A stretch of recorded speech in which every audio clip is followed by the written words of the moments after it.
Nina Foster wiped the sweat from her forehead and checked her scanner again. The numbers still made no sense. According to the device in her hand, something was alive inside the mountain. Something big. Something that had been there for a very long time. But that could not be right. Carith 7 was a dead planet. Everyone knew that. The air was thin and dusty. No plants grew here. No animals moved across the dry ground. The last survey team had confirmed it 5 years ago. Nothing lived on this world. Nina was 23 years old and this was her first solo mission. She worked for the Exploration Corps, mapping old planets that humans might use someday. It was boring work, mostly.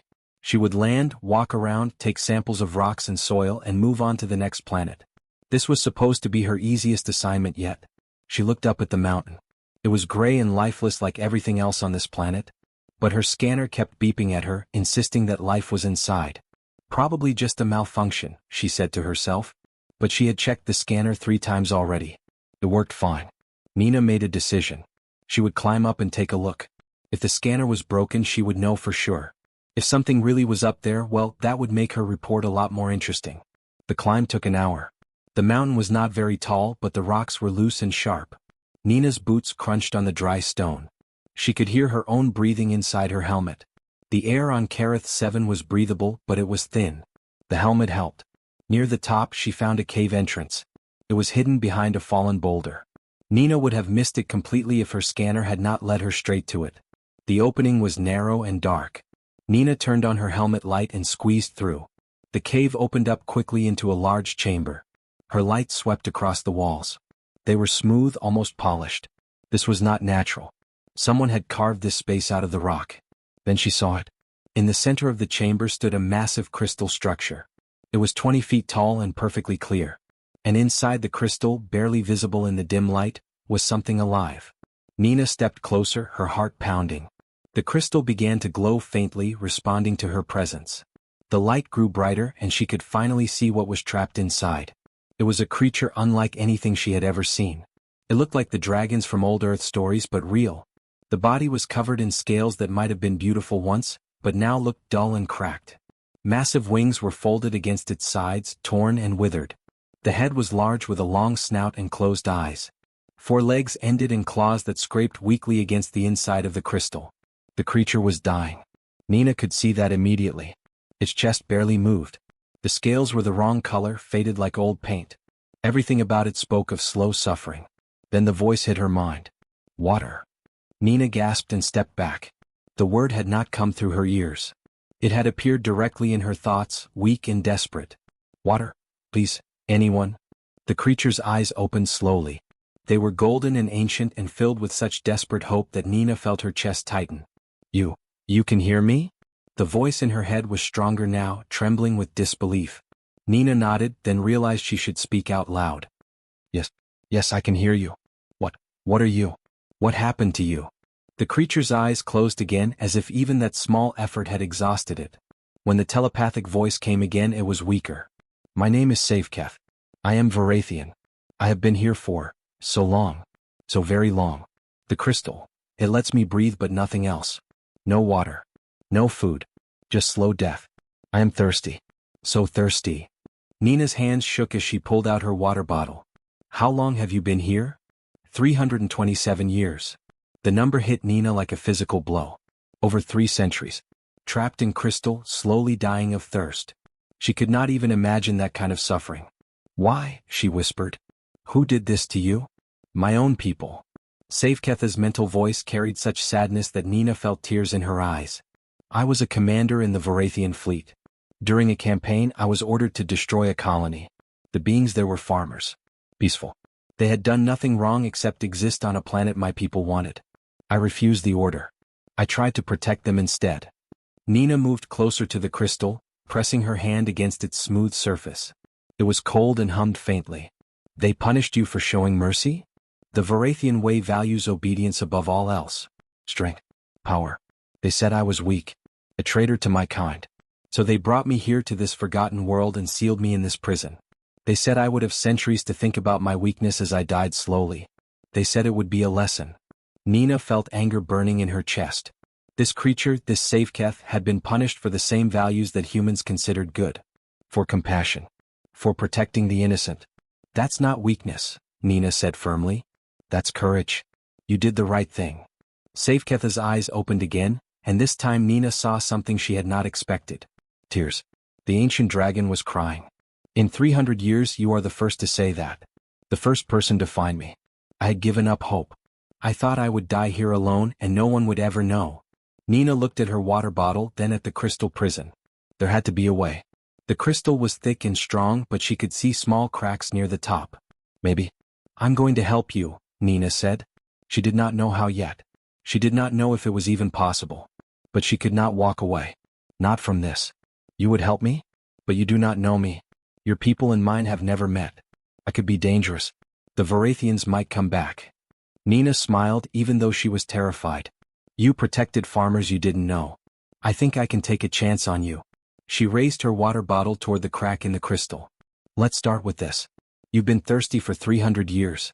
That's long enough. Nina stood on her toes and carefully aimed the water bottle at the crack near the top of the crystal. Her hands shook slightly. She had to be careful. If she missed, she would waste precious water. And Safeketh needed every drop. The first splash of water hit the crack and trickled inside. Nina held her breath, watching. For a moment nothing happened. Then Safeketh's entire body shuddered. His wings twitched. His claws scraped against the crystal floor. The dragon's mouth opened wide and he tilted his head back, catching the tiny stream of water on his tongue. The effect was immediate and stunning. The dull, gray scales on Safeketh's neck began to shimmer. Color returned to them slowly, spreading like dawn across a dark sky. What had looked dead and cracked now gleamed with deep blues and purples. The transformation moved across his body, scale by scale, as the water reached his system. Nina poured more water through the crack. She emptied half her bottle, watching in amazement as the ancient dragon came back to life before her eyes. His wings straightened slightly. His eyes grew brighter. Even his claws looked sharper, stronger. When the water stopped, Safeketh remained perfectly still for several long seconds. Then his mental voice filled Nina's mind again, but this time it was different. Stronger. Filled with emotion so powerful that Nina felt her own eyes watering. I had forgotten, Safeketh said quietly. I had forgotten what water tastes like. What it feels like going down my throat. The relief of it. Thank you. Thank you so much. Nina saw tears running down the dragon's scaled face. He was crying openly now, his massive body shaking with sobs that were 300 years overdue. How long? Nina asked softly. How long since you last drank anything? 327 years, 4 months, and 16 days. Safeketh's voice cracked. I counted every single one. At first I thought they would come back. That someone would change their mind.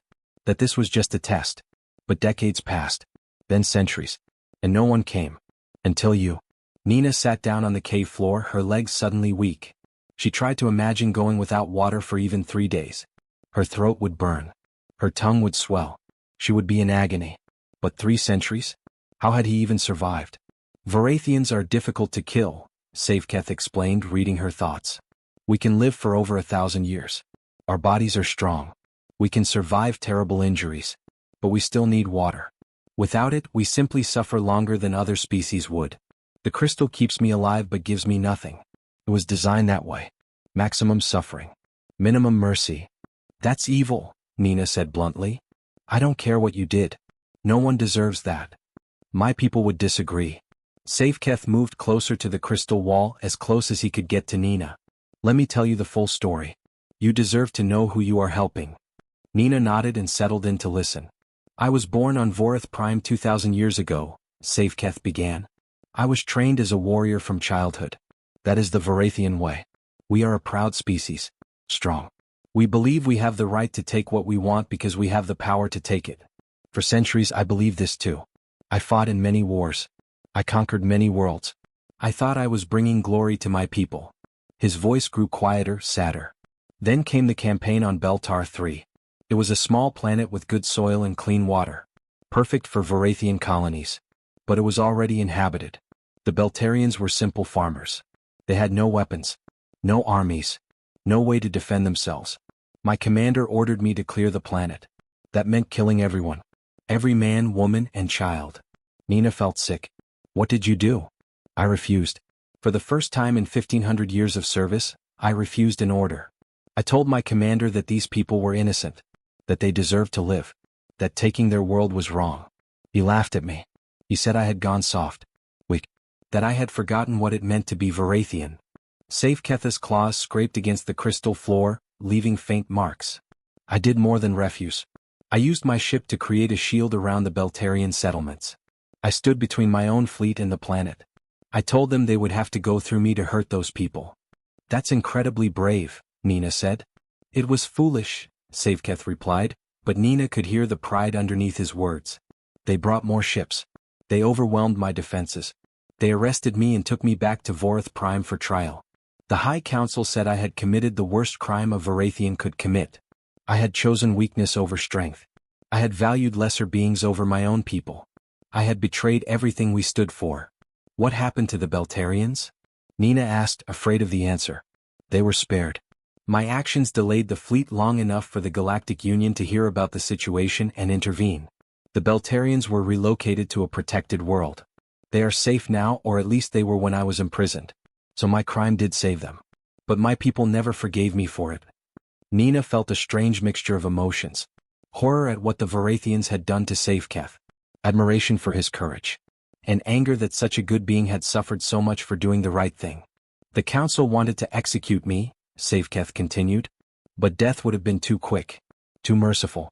So they chose this instead. They found this abandoned planet and built this crystal prison. They sealed me inside with just enough air to breathe but nothing else. No food. No water. No way to escape. They said I would spend centuries thinking about my betrayal as I slowly died. They said my suffering would be a warning to any other Varathian who might consider mercy. Nina stood up and put both hands on the crystal. That's not a warning. That's torture. And you're not a criminal. You're a hero. Safeketh pressed his large clawed hand against the crystal from the inside, matching where Nina's small hand rested on the outside. The size difference was enormous, but the gesture was the same. You are the first person in over 300 years to touch my prison with kindness instead of hatred, the dragon said softly. When the Varathian guards sealed me in here, they laughed. They said I would die forgotten. That no one would ever find me. That my name would be erased from history. But you found me. And you gave me water. You gave me hope. Nina made a decision in that moment. She did not care about regulations. She did not care about protocols. She did not care if this was against the rules. I'm going to get you out of here, she said firmly. I don't know how yet. But I will find a way. You've suffered long enough. Nina spent the next 3 days researching everything she could find about Varathian crystal technology. She barely slept. Her small camp outside the cave was covered in data pads and holographic displays. She read old reports, studied ancient texts, and searched through databases that most people had forgotten existed. Safeketh waited patiently inside his prison. Nina visited him every few hours, bringing water through the crack. Each time she did, more of his strength returned. His scales grew brighter. His eyes became clearer. But he was still trapped, and they both knew that water alone would not be enough forever. On the third night, Nina found something. It was buried deep in an old military file that had been marked as classified centuries ago. The document was about Varathian prison technology and how it worked. She ran back to the cave, her heart racing. I found it, she called out as she squeezed through the entrance. I found information about the crystal. Safeketh's head lifted immediately. Tell me. Nina pulled up the file on her data pad and read carefully. The crystal is designed to be unbreakable from the outside. It can withstand explosions, extreme temperatures, and physical attacks. But there is a weakness. The designers never thought anyone would want to help a prisoner escape. They only planned for rescue attempts from outside. What is the weakness? Safeketh asked. The crystal responds to telepathic energy, Nina explained. Varathians are telepathic, right? That is how you talk to me. Yes. All my people have mental abilities. It is one of our strengths. The crystal was built to contain that telepathic energy, to keep prisoners from calling for help or affecting anything outside. But according to this file, if someone inside and someone outside both push against the crystal at the exact same moment, using both telepathic force and physical force together, it creates a resonance. The crystal cannot handle both pressures at once. It shatters. Safeketh moved closer to the wall. You would need to connect your mind to mine. Create a telepathic link. Then we would both push at exactly the same instant. Can we do that? Nina asked. I am not telepathic like you are. You do not need to be. I can create the link. But I must warn you. It will be uncomfortable for you. Our minds are very different. You will feel things you have never felt before. It might be frightening. Nina took a deep breath. I'm ready. What do I need to do? Place your hands on the crystal. Close your eyes. I will do the rest. Nina did as he instructed. She pressed both palms flat against the cold surface and closed her eyes. For a moment nothing happened. Then she felt something touching the edges of her mind. It was gentle but alien. Strange. Like trying to hear a sound that was just beyond normal hearing. Relax, Safeketh's voice whispered in her thoughts. Do not fight it. Let me in. Nina forced herself to relax. The presence in her mind grew stronger. Suddenly she was not just hearing Safeketh's thoughts. She was feeling his emotions. His memories. 300 years of loneliness crashed over her like a wave. The endless thirst. The pain. The despair. The tiny spark of hope when she had first appeared. She gasped but kept her hands on the crystal. I am sorry, Safeketh said. I am trying to shield you from the worst of it. But our connection must be strong for this to work. It is okay, Nina managed to say. I understand now. I understand what you went through. We are going to end this. Right now. She could feel Safeketh gathering his strength. His telepathic power built up like pressure behind a dam. Nina had never felt anything like it. It was raw and ancient and powerful. On my count, Safeketh said. You will push with your body. I will push with my mind. We must strike at exactly the same moment. Are you ready? Ready. 3. Nina bent her knees, preparing to shove against the crystal with all her strength. 2.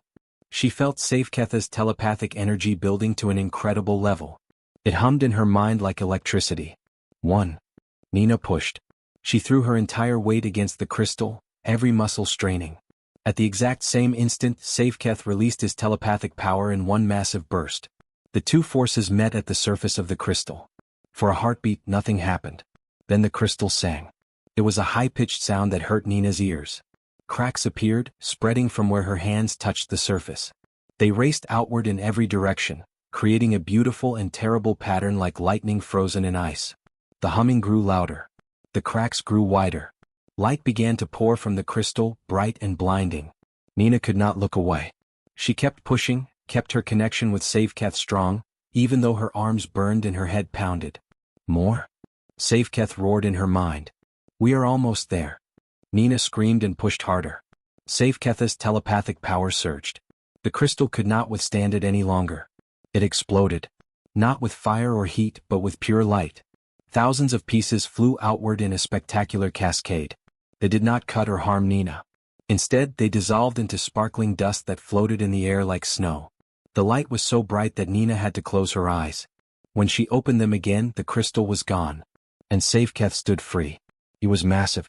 Nina had known he was big from seeing him inside the prison, but standing in the open he was enormous. 20 feet tall at the shoulder.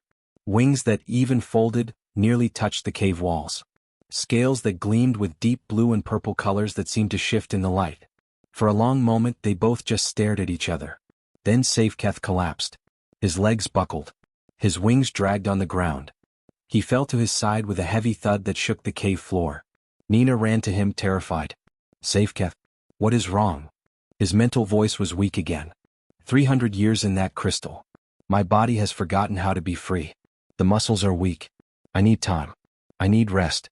And I need more water. Nina pulled out every water bottle she had brought. She had 6 left.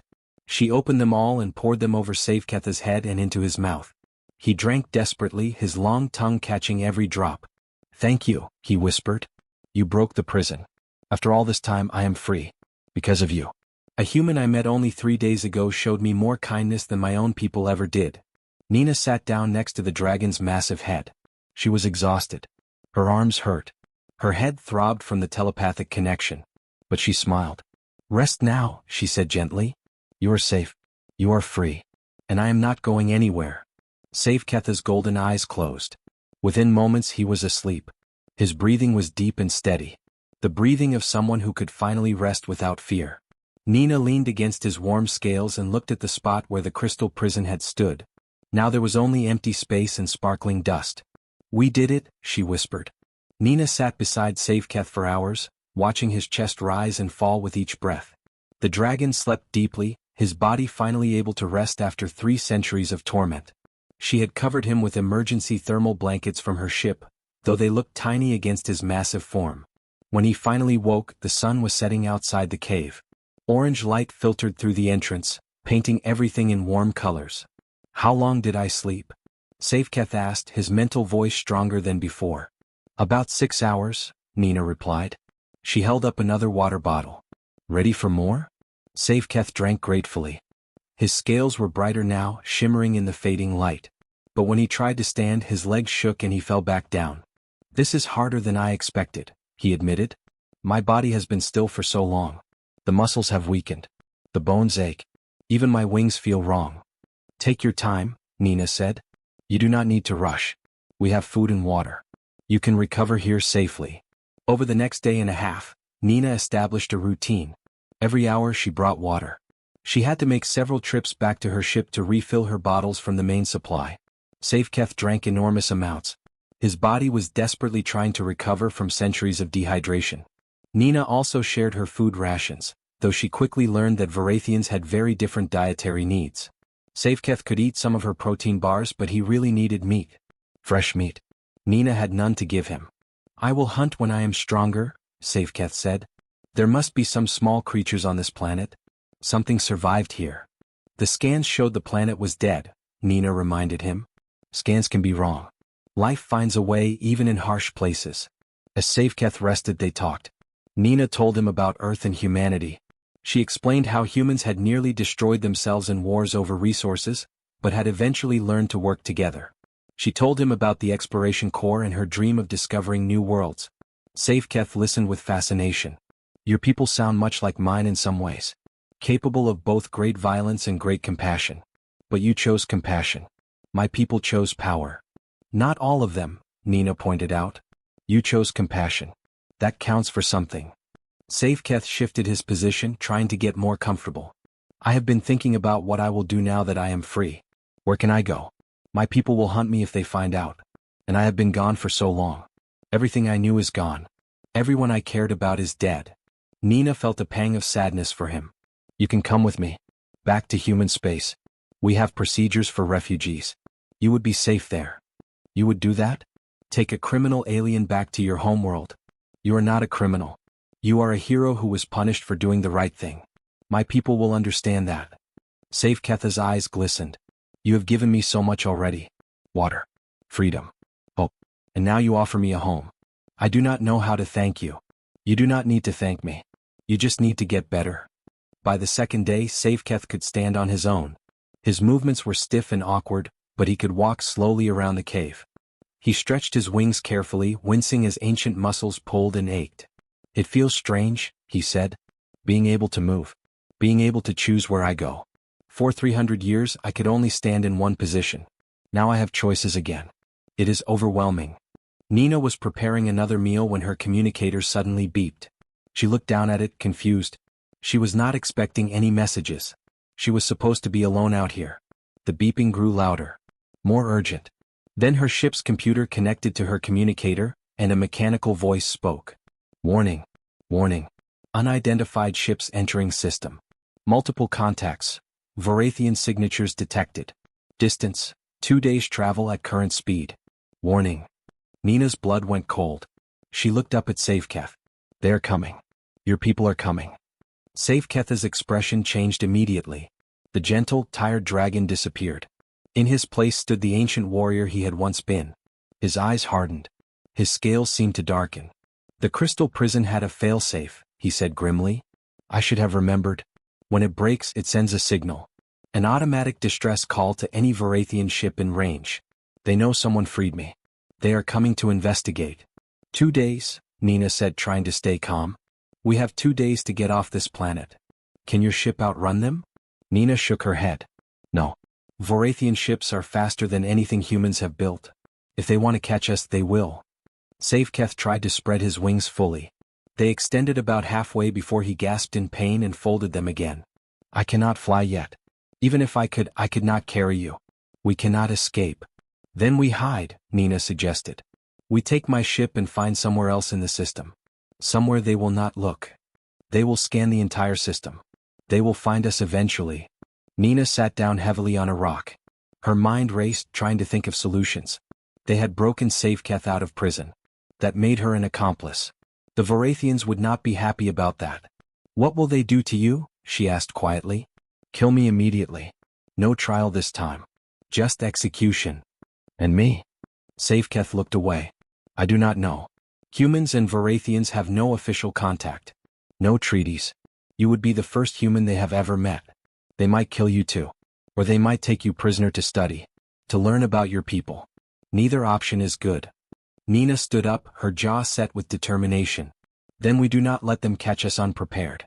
We have 2 days. You need to recover as much as possible. Build your strength. Practice moving. We will face them together." "You should leave," Safeketh said. "Take your ship and go. You can still escape. They are coming for me, not you. You do not have to be part of this." Nina walked over and placed her hand on Safeketh's scaled leg.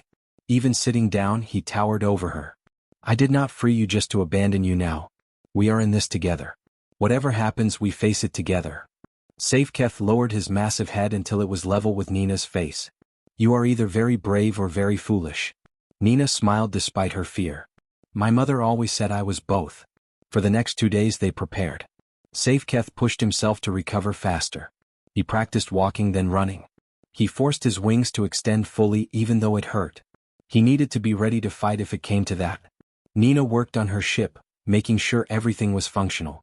She also studied everything she could find about Varathian culture and military protocols.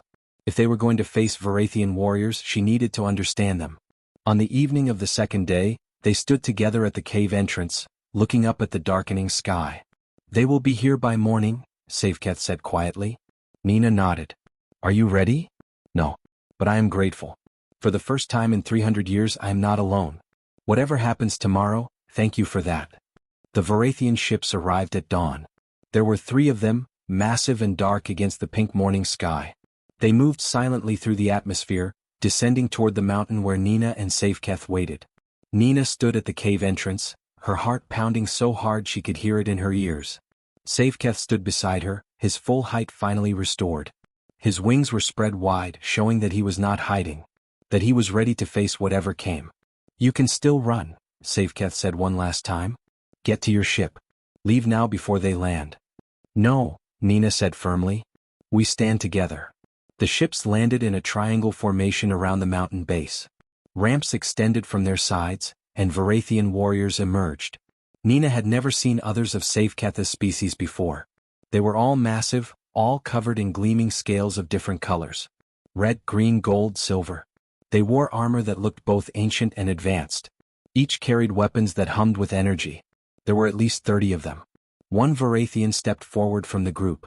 Her scales were deep crimson, and she wore more elaborate armor than the others. A commander, Nina realized. This dragon was in charge. The commander looked up at the cave entrance where Safeketh and Nina stood. Her eyes narrowed. When she spoke, her voice was powerful and carried easily across the distance. It also entered Nina's mind telepathically, translated automatically. Safeketh the betrayer. The criminal who was sentenced to eternal imprisonment. You stand free. This is impossible. Safeketh descended from the cave entrance, moving slowly and carefully down the rocky slope. Nina followed close behind him, trying not to show her fear. "It is possible, Commander Kethare," Safeketh replied. "Because someone with more honor than our entire civilization helped me." The commander's gaze shifted to Nina. "A human? I have read about your species in our databases. Small. Weak. Short-lived. Yet you broke a Varathian crystal prison. How?" Nina stepped forward even though her legs wanted to run. "With compassion and determination. 2 things your people seem to have forgotten." Several of the warriors growled at her words. Their hands moved toward their weapons. But Commander Kethare raised one clawed hand and they stopped. "You are brave for someone so small. Or perhaps just foolish. Do you understand what you have done? You freed a convicted criminal. You interfered with Varathian justice. These are serious crimes." "Your justice is wrong," Nina said, her voice shaking but strong. "I learned what Safeketh did. He protected innocent people from being murdered. He showed mercy to those who could not defend themselves. And you punished him by leaving him to die slowly over 300 years. That is not justice. That is cruelty." Commander Kethare's eyes flashed. "You dare to judge us? You know nothing of our ways, of our history. Of our honor. I know enough, Nina replied. I know that real strength includes the courage to show mercy. I know that protecting the weak is not a crime. And I know that any civilization that tortures its heroes is not worthy of respect. The warriors moved forward, clearly angry. But Safeketh stepped between Nina and them, spreading his wings wide. You want to punish someone, Kethare? Then punish me. The human was only trying to help. She knew nothing of our laws or customs. I am the one who accepted her aid. I am the one who chose freedom. Let her go. Take me instead. No. Nina grabbed Safeketh's leg. We stay together. I will not let you sacrifice yourself for me. Commander Kethare watched this exchange with an expression that Nina could not read. The Crimson Dragon walked closer until she stood only a few feet away. She studied Nina carefully, her golden eyes intense. In 300 years no one helped him, Kethare said quietly. Thousands of Varathians knew where the prison was.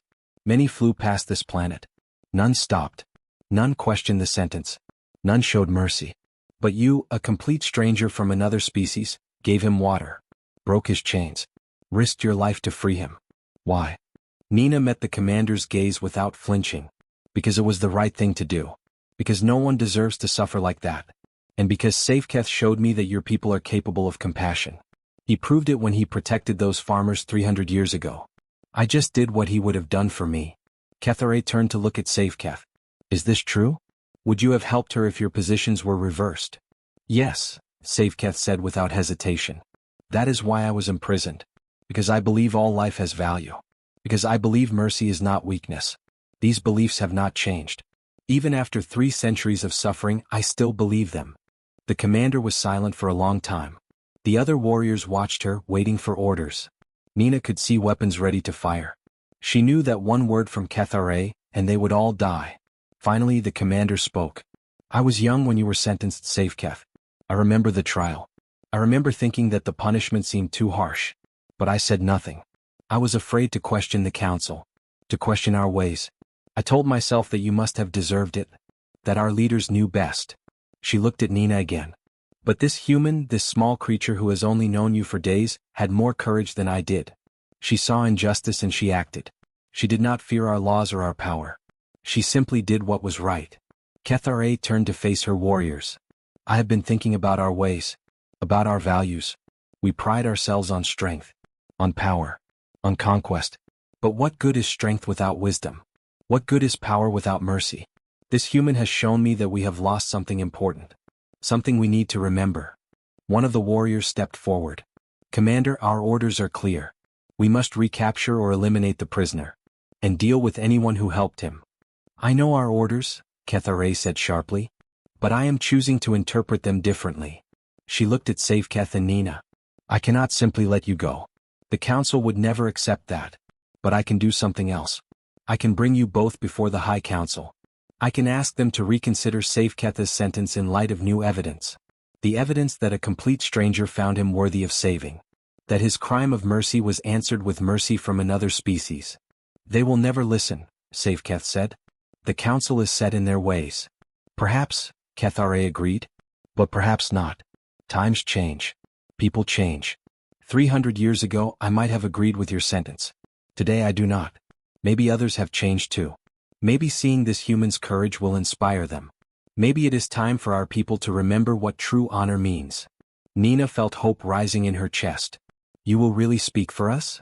I will, Kethare promised. I cannot guarantee success. The council may still order execution. But I will give you a chance. A chance to speak. To be heard. To change minds. That is more than you had before. Safeketh bowed his head. Thank you, Commander. This is more than I expected. More than I deserve. You deserve much more, Kethare said. You always did. I am sorry it took me 3 centuries to see that. She gestured to her warriors. Prepare the ships. We return to Vorith Prime. And this time we bring not a criminal, but witnesses. Witnesses to courage. Witnesses to honor. Witnesses to the power of compassion. Nina took Safeketh's clawed hand in her small human one. Whatever happens, we face it together. Together, Safeketh agreed. They boarded the Varathian ships and left the dead planet behind. Ahead of them lay the Varathian homeworld, the High Council, and an uncertain future. But for the first time in 300 years, Safeketh had hope. And Nina had shown an entire warrior civilization that sometimes the smallest act of kindness can change everything.